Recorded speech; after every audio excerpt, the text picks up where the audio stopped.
If you ever feel out of control around food, you're not alone, and you're in the right place to learn practical, no-nonsense information about why you binge and how to stop.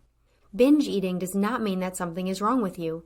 It's a natural but primitive brain response that you can correct. If you're ready for change, sign up for the Brain Over Binge self-paced online course for less than $20 per month. And if you feel you need personalized support, we also offer one-on-one coaching and group coaching. To learn more, go to brainoverbinge.com/subscribe. And I hope you enjoy the show.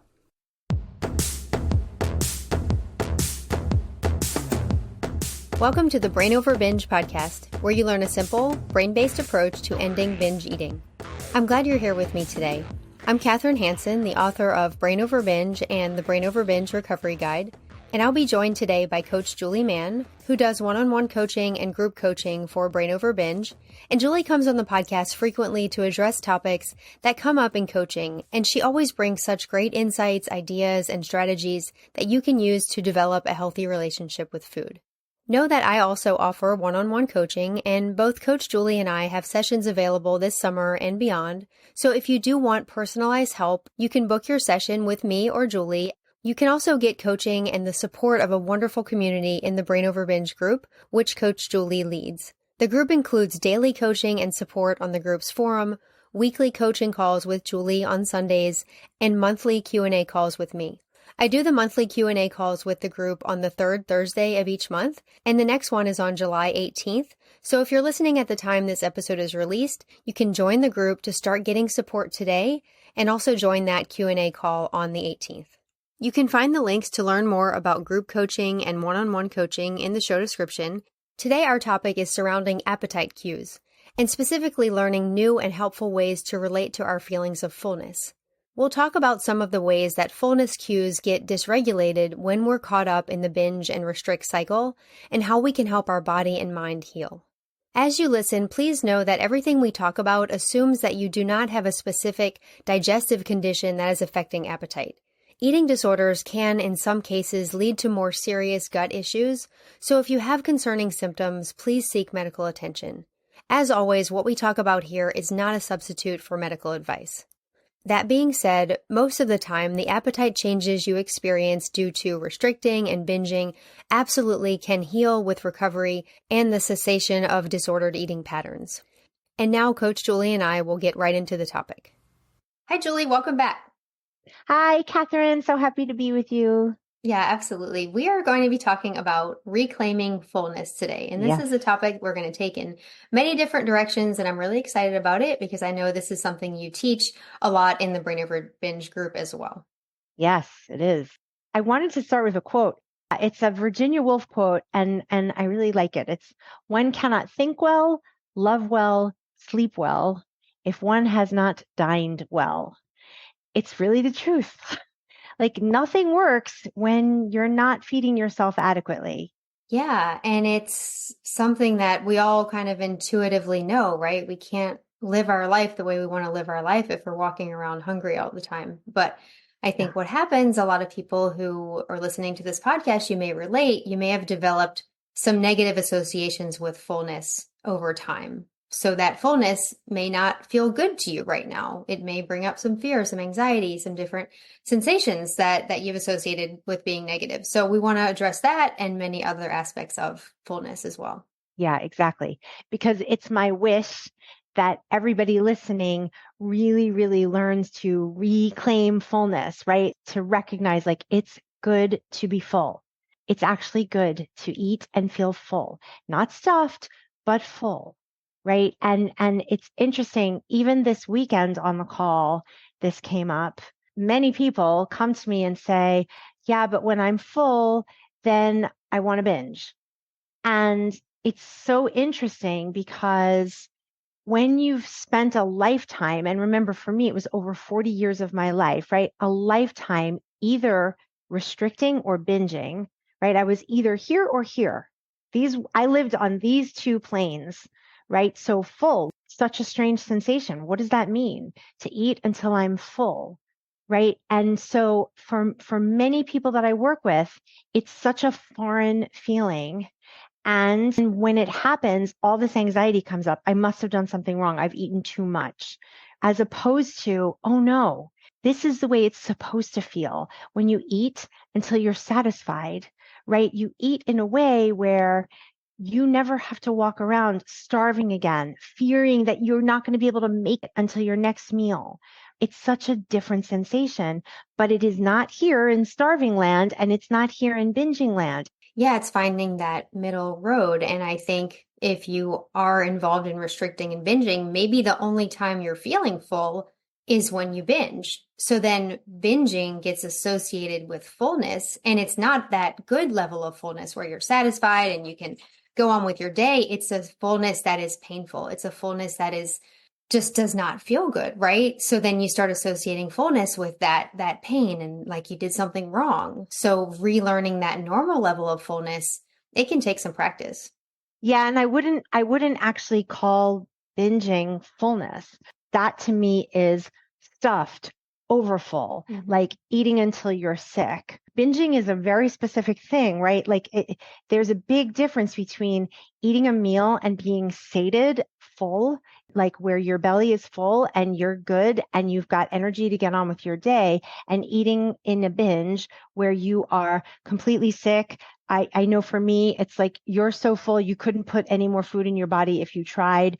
Your stomach hurts, it's distended, you have no energy, you can't focus, all of those things. Sometimes I couldn't even breathe, like it was hard to breathe. That's a really different extreme and that's what I mean. Like, I just kind of want to break that connection between being full and binging because it's not the same.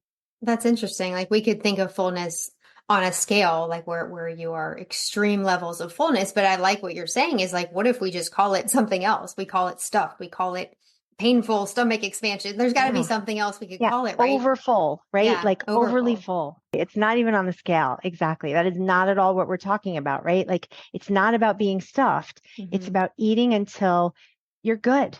Your tummy's full in a way that it's supposed to be, in the way that it's designed to be. Yeah.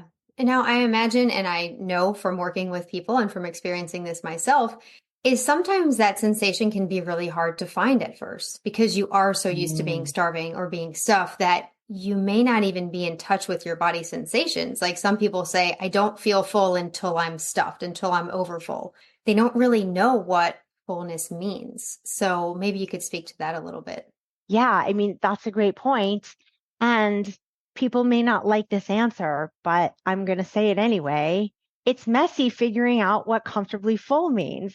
I can't tell you, right? Like, I mean, I can't tell you with any specificity. I can explain what it means to me. And I'm sure you, Kathryn, can explain what it means to you, but nobody's inside your body, right? For me, it's this sensation of like, I'm not hungry anymore and I'm not lightly sated. I'm full. I'm not going to be thinking about food for several hours because I've eaten enough and I am satiated. Like I'm good. It's that feeling of, that hit the spot. I am done for a while until my next meal. But I didn't figure that out until I had eaten meals where I went past that. And I don't mean past that to binge levels. I mean where I ate and I was like, oh, that's a little too much food. Or I ate in a way and I was hungry really quickly and I was like, oh, that wasn't quite enough food. It's a messy process, just like figuring out your formula. The foods that love you back is a messy process. It's not something that you do in a second. You have to figure that out for yourself. I feel like it's the same thing with figuring out what's the proper amount of fullness for you.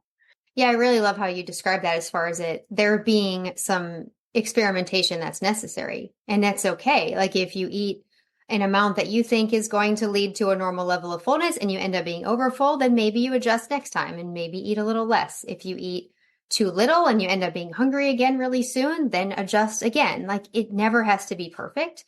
And it's about being kind to yourself through that process. If you end up a little bit more full than you expected, it's not beating yourself up over it. It's not thinking you did anything wrong. It's just thinking, oh, I have some feedback from my body now that I can adjust and make improvements next time. Yeah, I love that, right? You get curious through the whole process. Oh, I'm going to put my researcher hat on. I'm going to figure out what does full mean to me? Yeah. Where's my full meter? Like where's the gauge just right so that I feel really good? Yeah. And doing it with that curiosity so that you can say, oh, this much, this gives me really great energy. This much, it's a little too much, or this much, it's not quite enough. This much is just right. And then the other piece, as you said, it's not just about, it's being kind to yourself. Yes, if you overshoot it or undershoot it, but also being very careful not to ever use that as a reason to binge, right? So like, I didn't eat enough, so now I better binge. Or I ate a little too much, now I've blown it, so I might as well binge, right? It's going into it eyes wide open. I'm figuring out what fullness is for me. I'm going to get urges because this is going to be uncomfortable. So my brain is going to say something's gone wrong here. You didn't eat enough or you ate too much, so you better binge. Yeah, I love that. It gets back to what we talked about in our No Matter What podcast, that no matter what level of fullness you're at, right? You don't binge. You ate a little too little, you don't binge. You ate a little too much, you don't binge. You just make adjustments and you keep eating in the range of normal and realize that that is a pretty wide range, right? So yeah, I mean, dismissing that thought of, oh, my fullness level isn't perfect, so I might as well binge. That's really, really a big key in recovery. Right. And it gets back to that whole notion that we're always talking about, that there's no perfect amount. There just isn't. Yeah. There's no perfect meal. There's no perfect amount. And we're so used to, diet plans that say this many ounces and this many cups. And, it's not about that. Like, we are not a math equation. Our bodies are not math equations. And from day to day, our hunger levels ebb and flow. So it's going to be a little messy and people get very uncomfortable with that, but that's the truth of it. So that's where it's be curious, be compassionate as you're doing it. Yeah. And also because physiologically, like, there are reasons that it is harder to figure it out in the beginning of recovery when you're so used to starving and stuffing. Like, when you diet and when you really restrict your food, your body's adaptive response is to actually dim your fullness signals. It's actually to make you so that you can eat more and you want to eat more and you don't feel as full. It's that part of that survival reaction. So like, if you've been dieting, understand that you may not feel your fullness as much right away. And you might have to use your higher brain at first to decide on amounts that you know are normal and adequate, and you might not get those signals. But as you eat adequately day after day after day, they will start to reemerge. And then on the other side, when you're used to stuffing yourself and really expanding your stomach, then your stomach is used to that stretching and that expanding, so that normal amounts of food may not lead to the stomach to expand enough to signal your brain that it's full. So it's allowing these physiological processes to reset and being patient with yourself through that process. Yeah, really good. It's so important to be patient. And I think that's a big piece here also, is this notion of consistent, adequate meals. And in the beginning, I'm always coaching people to pick some times, put yourself on a clock, let your body adapt to that. Because what happens is pretty quickly, your body will come to expect food at regular intervals, and that will help normalize things all along the way. So even though it can feel counterintuitive if you've just been binging for a really long time, just commit, like, I'm going to eat adequate meals no matter what. I'm going to do it on a clock. I'm going to gauge not based on my actual stomach, but based on like what a normal amount of food looks like in the beginning. And then I'm going to figure it out along the way. Our bodies like consistency, and it's really calming and soothing to the brain, to the body, to be eating regular, adequate, consistent meals with space in between. And, in the beginning, just take a guess. It's not an exact science. Just put some food on a plate, call it good, see how it goes, and then tweak and adapt all the way through. Because it's really like, if you can recognize that one meal is not going to make or break you, and it's just start somewhere, see how you go, right? And then with that consistency over time, things start to normalize. Yeah, I really like that a lot, because when your body learns to expect food on a consistent schedule, it can be flexible. Your hunger signals and fullness signals start to reemerge. It really does help. Like, that consistency helps so much in the reemergence of your hunger and fullness signals. And in every way, I mean, it helps to normalize your hormone levels, to your enzymes, like your digestive enzymes. Everything starts to normalize with that consistency. So it helps in every way. And, if it's okay, like I want to talk a little bit about like the delights of being full. Like I really want to reclaim it. That's what I'm saying. Like I want us to reclaim that word. Like fullness is a good thing. And I think again with dieting, it's not this, oh, I'm so full thing. No, it's like, I'm full. Good. It's good because there's a lot of like comfort and satisfaction when you're full, right? Like your food is going to give you energy and vitality. And that's a beautiful thing, especially when you've walked around. I know that I spent decades walking around starving most of the time, or so full and wondering what I was going to do, like how I was going to function. That's a horrible way to live versus like, oh, I'm good. I've got energy and vitality from my food. It gives you mental clarity. You're not thinking about food because you've eaten enough. You're good. You're good. Your brain doesn't want to think about food anymore because you've actually filled your belly. Yeah, and I think saying positive statements to yourself, which we've talked about, I know on the show before, can really help reinforce that. So when you eat and you notice those nice sensations of fullness, say something positive. That hit the spot. That was delicious. Oh, this is going to give me energy. Yes. And just getting back to what we were saying before, saying positive things, yes. And then also, I want you all to notice and note the emotional stability that comes with eating regular, adequate meals. People take that for granted. But when you are in that binge restrict cycle, the people in your life suffer a lot of the time because it really impacts your mood. It can make you irritable. It can make you, unavailable. You're there with half your brain because you're either worried about like where you're going to get nourishment from or how to deal with the overnourishment you've been giving yourself. And so that regular, adequate nutrition with consistency, all of a sudden your mood stabilizes, right? It's an amazing thing. And the other thing is not eating enough or binging are such a stressor on the body.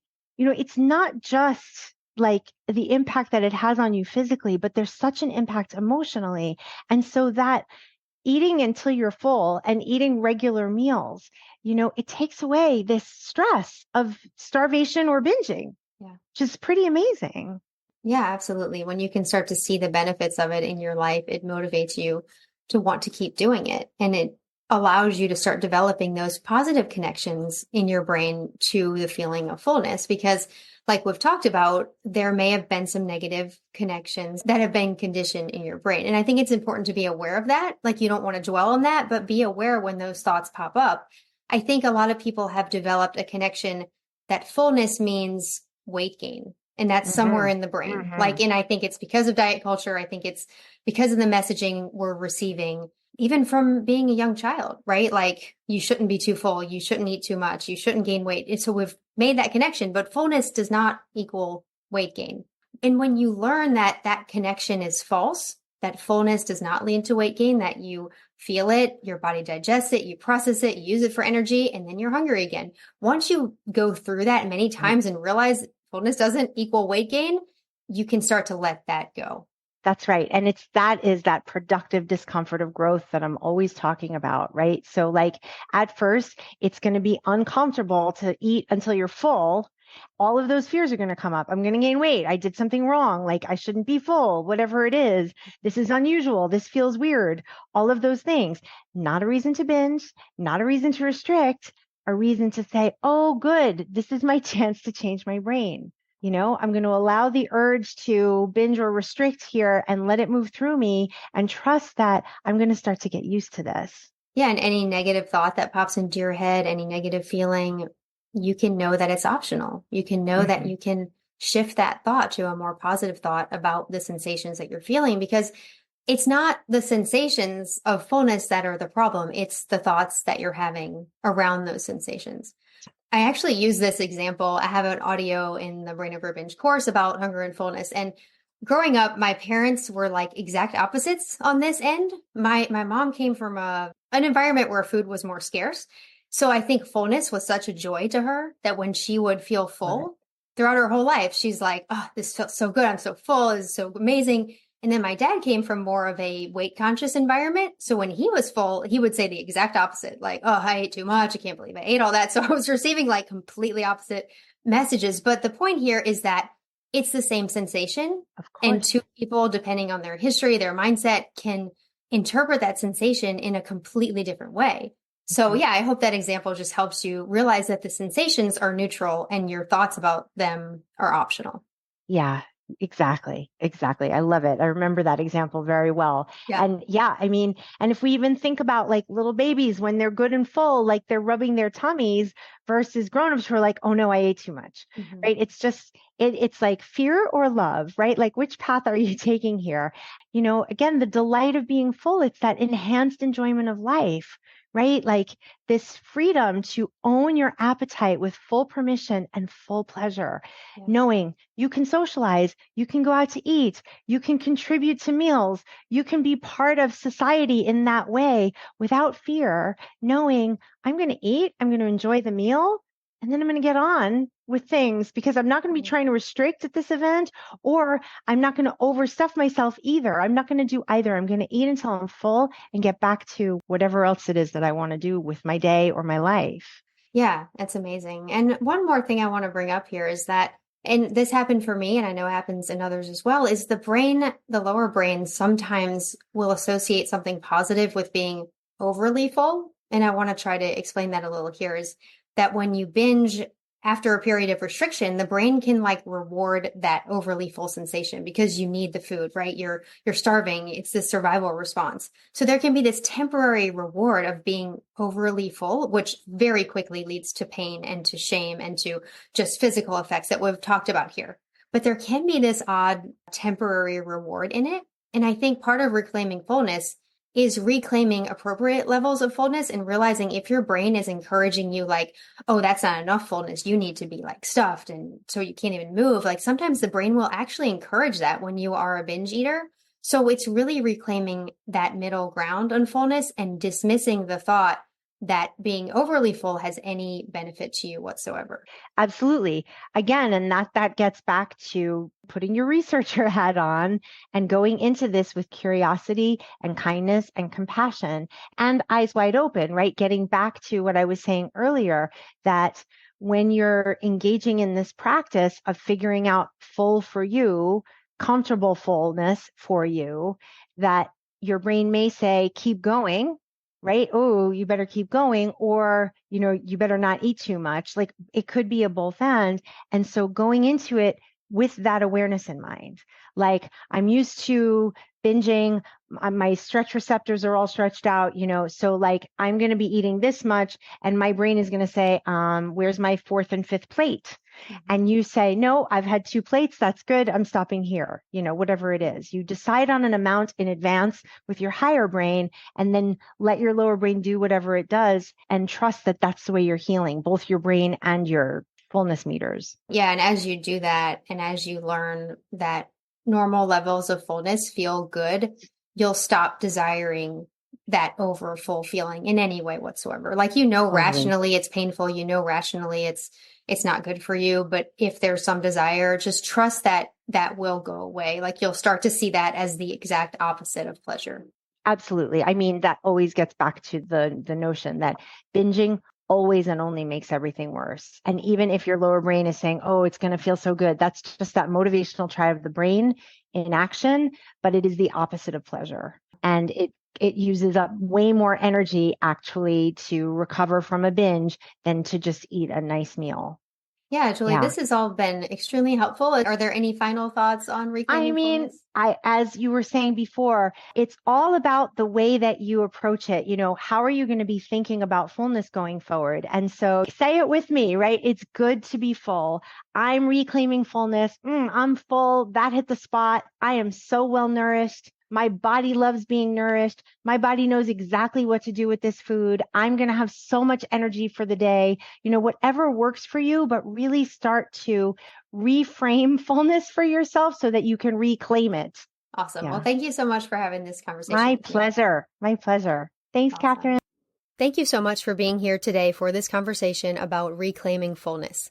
If you need some motivation as you learn to eat adequately day after day and dismiss the urges to binge, I've created a free resource for you. It's called the Brain Over Binge Inspiration Booklet, and it contains 31 days of messages to provide encouragement and remind you of key concepts. You can get that free inspiration booklet through the link in the show description. And there you can also find all of the other Brain Over Binge resources. I hope this episode has been helpful to you, and until next time, I want to encourage you and remind you that you have the power to change your brain and live a binge-free life. The Brain Over Binge podcast is produced and recorded by Brain Over Binge Recovery Coaching, LLC. All work is copyrighted by Brain Over Binge Recovery Coaching, LLC, and all rights are reserved. As a disclaimer, the hosts of the Brain Over Binge podcast are not professional counselors or licensed healthcare providers, and this podcast is not a substitute for medical advice or any form of professional therapy. Eating disorders can have serious health consequences, and you are strongly advised to seek medical attention for matters relating to your health. Please get help when you need it, and good luck on your journey.